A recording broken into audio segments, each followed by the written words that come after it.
சாய் பக்தர்களுக்கு என் அன்பு வணக்கங்கள். ஓம் சாய்ராம். என் அன்பு குழந்தையே, இப்பொழுது உன் வாழ்வில் நடக்கும் மிகப்பெரிய பிரச்சனைக்கு தீர்வை தானே தேடிக்கொண்டிருக்கின்றாய். இதோ மகளே, உன் பிரச்சனைக்கு தீர்வைத்தான் நான் இன்று கொண்டு வந்துள்ளேன். இதை நீ முழுமையாக கேட்டு சரியாக புரிந்து கொண்டால் உன் கவலையை மறந்து கட்டாயம் மகிழ்வாய். நீ வாழ்க்கையில் இத்தனை கஷ்டங்களையும் துன்பங்களையும் சந்திப்பதற்கு என்ன காரணம் என்று உனக்கு தெரியுமா? எனக்கும் தெரியும், உனக்கும் தெரியும்.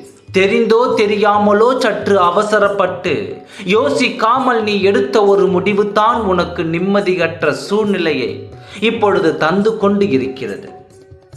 எதையும் நம் வாழ்க்கைக்கு இது சாத்தியமா, பொருந்துமா என்று 1க்கு 100 முறை யோசி.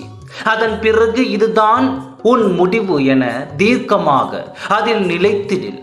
இப்பொழுதும் குழப்பத்தில் இருக்கும் மனநிலை என்பது ஆபத்தானது. நீ ஒரு முடிவை எடுக்கும் முன்பு 1000 முறை குழம்பிக் கொள்கின்றாய். எடுத்த பின்பும் இது சரிதானா என்று குழம்பிக் கொள்கின்றாய்.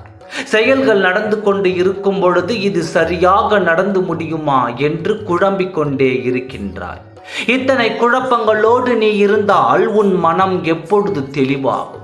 முடிவு எடுப்பதில் குழப்பம் என்பது உனக்கு நீ அறியாமல் எனும் வலையில் மாட்டிக்கொள்வதற்கு சமம். அது எப்பொழுது உன் மூச்சை திணற வைக்கும் என்பது தெரியாது. எனவே எப்பொழுதும் ஒரு தெளிவான மனநிலையில் இரு.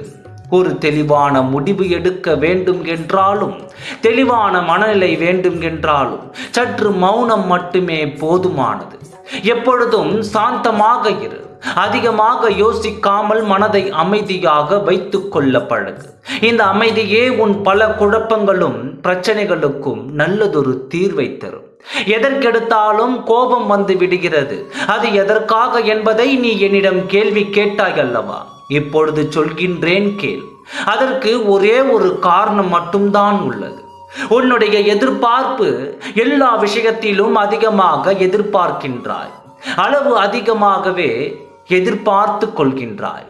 ஒரு வேலை என்று எடுத்துக்கொண்டால் கூட அது இப்படி இருந்தால் நன்றாக இருக்குமே என்று வெறும் சந்தோஷமாக இந்த விஷயத்தை மட்டும் கற்பனை செய்து கொள்கின்றாய்.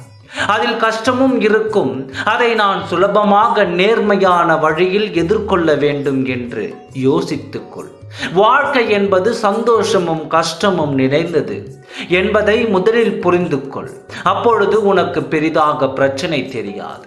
கலங்காமல் இரு. நான் இருக்கின்றேன். நம்பிக்கையோடு இரு. நல்லதே நடக்கும்.